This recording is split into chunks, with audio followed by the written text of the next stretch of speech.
Hi, I'm Greg Vosper. This is my do-it-yourself turbocharger, Turbojet. I first got interested in this idea in about 1995 based on information I saw in the DTT email group that was on the internet. There's all kinds of people all over the world building turbochargers, turbojets such as this, based on automotive turbochargers. This particular example was just built for entertainment and research, just so I can learn a little bit more about turbojet engines. It's based on a Garrett turbocharger that's off of a Chrysler 2.2 liter four-cylinder engine. There were lots of these around in 1995 in the scrap yards when I set about to make this. I built the frame just based on 1-inch square mild steel tubing, just so that I had a way to mount everything. The actual combustion chamber you can see here is just a simple piece of black 3-inch sprinkler pipe. It's threaded at both ends. It has a cap on one end and a reducer on the other, with a standard cast street elbow that feeds into the turbine wheel. It's fueled by just regular propane. As you can see over there is a 40-pound propane tank. It's just a standard propane regulator. Propane comes through this line, through the needle valve, through the master cutoff valve, which is just a half-inch stainless steel ball valve. It flows into a nozzle, which is in the combustion chamber, where it mixes with combustion air, which comes out of the compressor side of the turbocharger. One point to remember: a lot of people have trouble figuring out the flows of turbojet engines. It's easy to remember that usually the aluminum-colored side is the cold side of turbocharger, turbojet. This is where the air goes in. It's compressed. It comes out this discharge hose here and goes down this pipe where it enters the combustion chamber, mixes with the fuel, ignites, and expands. Comes out the outlet and into the turbine wheel. Exhausts out here as thrust. The turbine wheel and the compressor wheel are on the same shaft, so any power that is generated here is used in the compressing of the inlet air.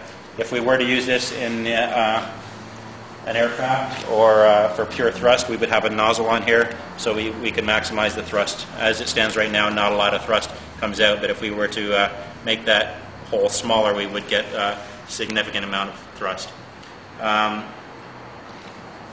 In other types of aircraft engines, there could be a turbine wheel in the exhaust gas flow, where we could get usable shaft output, as in a turbo shaft, or it could be even used to drive a car's wheels or a transmission or a boat. They're used. Many large turbines are used to drive all kinds of vehicles.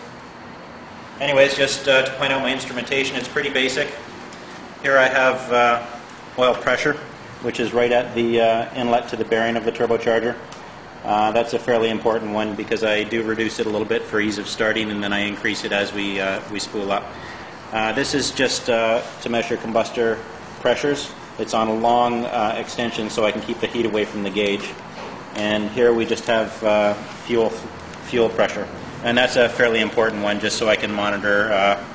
It basically directly relates to how fast the engine runs. This is the needle valve, and I would suggest to anyone that is wanting to build one of these, it's a very important item. It's a very simple item. It's normally found in any automotive suppliers. It's used to control the flow of air to air tools. It's very important for regulating the mixture of propane to air so that we can get it to ignite. I would say that most people's problems when they're building this type of turbojet is probably based on the wrong fuel-air mixture. As you can see, almost anything will work. It can't get any more basic than that. Just a simple piece of 3-inch pipe, and there you have it. That's a simple cycle, radial flow turbojet based on a turbocharger. It can't get much simpler than that. Anyways, over here we have the ignition system. It's based on a ignition transformer from a residential oil furnace, and I might add it's quite dangerous, so be very, very careful with it. The on-off switch is right here. travels through the high tension lead to a standard automotive spark plug. I've ground off the electrode on one side of it, and it just the spark just goes to the combustor liner. There we have the motor and the oil pump, which is actually the fuel pump from the same residential oil furnace. The oil system is just a simple bypass system where I can regulate the amount of oil pressure that goes to the hydrodynamic variance on the turbocharger. And that's about it. I think it works very well for what it is, and I've had a lot of fun with it. It's a nice fuel to noise machine. Okay, I'm just going to turn on the fuel. You can see if we can light this up. Fuel's on. Regulator set. Master flow is off. Needle valve is set. Got lots of air. Spark is on. Here we go.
Beautiful.